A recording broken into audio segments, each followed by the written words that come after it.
Okay, sort of looks kind of overgrown. I got a lot of grass in there, but I've left this sort of for a reason because it does have some wild edible plants in there. Two good ones that I know of. The Ricciardia scabra, and recently I discovered some Purslane, which hopefully I can find now. Here's the Blackberry. It has grown quite significantly since I planted it. I think it was in May that I planted it. So I've been trying to intertwine the little branches or stems as they grow. It's real sharp, the barbs on these.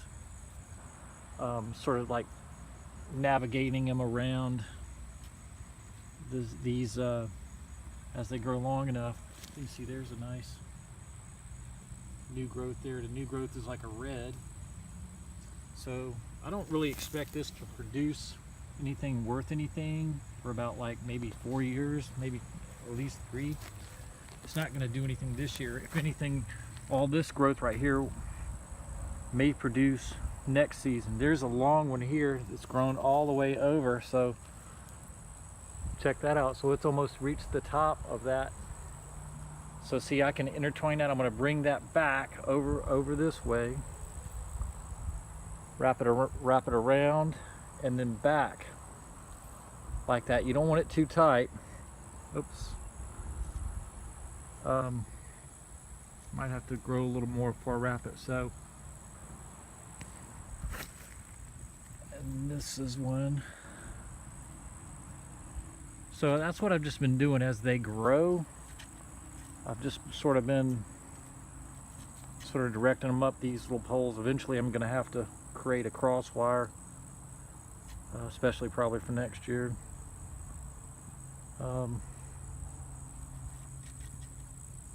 So let's see, so they're growing pretty nicely. Let's see.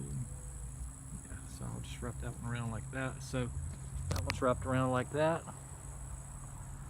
And this one, I'm going to, if I can get those separated there, they really stick together. So I'm going to take this one back around and then wrap that one around like that. That's good. Yeah. All right. So that's doing good. Wild blackberry. All right. It's about, you can see right there, that longest thing is about 1/2 foot over that little stake there. That's pretty good. Here's another one. They're just having these offshoots everywhere. That's another long one. All right, so I'm gonna take this one around and so wrap it like that. There we go. Some more on there. So very nice growth on that. Can't see it too well with the contrast behind the grass, but there we go. I can see some of that. Alrighty.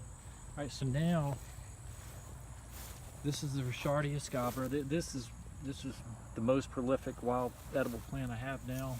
The little tiny white flowers.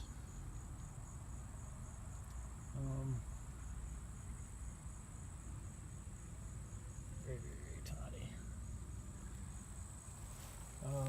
Here's some more. It is really just everywhere.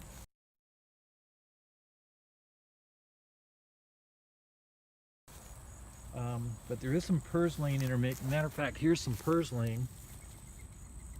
And you see the stems there. This had some very, very pretty sort of deep fuchsia colored flowers on it, but those have since bloomed. Now these flowers have gone to seed. I might save us some of these, but this is a pretty decent sized plant.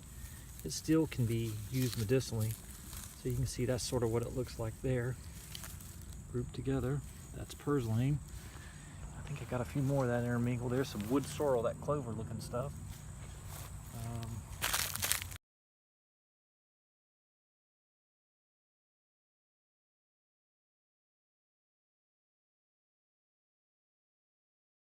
I believe that's a lamb's quarter right there. Here's some more Purslane. little one. There's some Ricciardia scabra. Okay, let's take a look at the compost pile. It's sort of just like I think it's a 30-gallon, just a plastic cheap trash can I got from Walmart or Lowe's or somewhere, and I drilled holes in the top so the rainwater could get through, and I store it in there. I just use this little sort of broken brick to hold it down, and it keeps it on there, keeps it from blowing away, and it allows water to get in there when it rains. And I intermingle raw produce, scraps, tea dregs, anything like that with like leaves and stuff. So I got my dry matter and my green matter, but it's alive. You can see it's moving. I just threw those lemons in there recently. Alright, so that's a look at the compost pile. Here's the wild plants. And I also have got holes drilled all along the side, top to bottom, and I think I put a few on the bottom just so it wouldn't accumulate water. Yeah, I know I did. So it gets a lot of oxygen, and every now and then I'll sort of shake it to shake things up. And I've got some like thin, had put some green stem, shrub stems in there to sort of like help to create even more oxygen in the bottom. It's breaking down good. I've been putting this stuff in this thing for like over a year, and it just keeps, I mean, not over a year, but like about half a year.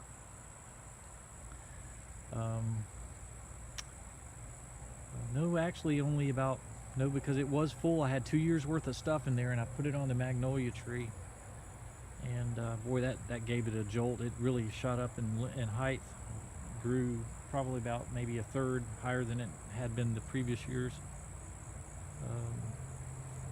So yeah, so there's the compost pile. Once I start getting this better organized and developed out here,